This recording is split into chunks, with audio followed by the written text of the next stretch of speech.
Sir Vijay Sethupathi அவர்கள் மேல எந்த மாதிரியான ஒரு காசிப்ஸும் இல்லாம தானா சார் இருந்தது? ஒரு நல்மதிப்பு இருந்தது. நெறைய உதவிகள் செய்வாரு அப்படின்ற மாதிரி ம், இருந்தது. ம், தெரியாத ஆஃப் ஸ்க்ரீன்ல நெறைய விஷயங்கள் பிஹைண்ட் த ஸ்க்ரீன்ஸ் நெறைய விஷயங்கள் செய்றாரு ம், அப்படின்னு சொல்லிட்டு, ம். அவர் மேல ஒரு நல்ல மதிப்பு தானே சார் இருந்தது. அத இப்போ இத நல்ல மதிப்பு தானே அவருக்கு பின்னணியில் இப்படி ஒரு மதிப்பு இருந்திருக்கு. அப்படி ஆனா ஒரு அதுக்கு ப்ரூஃப்ன்றது எதுவுமே இல்ல எதுக்குமே ப்ரூஃப் இல்ல. இதுக்கெல்லாம் ப்ரூஃபே கிடையாது. இதுக்கெல்லாம் ப்ரூஃபே கிடையாது.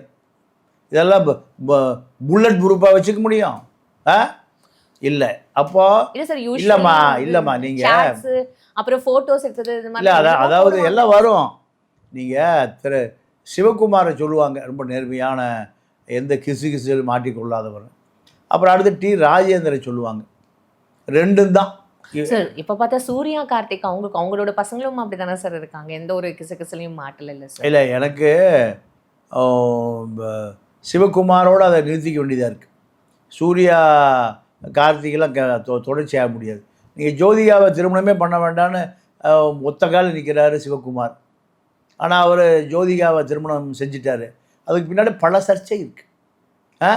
இப்ப அவங்களும் குழந்தை குட்டியோட போயிட்டாங்க. அதனால அவர்களையும் நம்ம விமர்சிக்கக்கூடாது.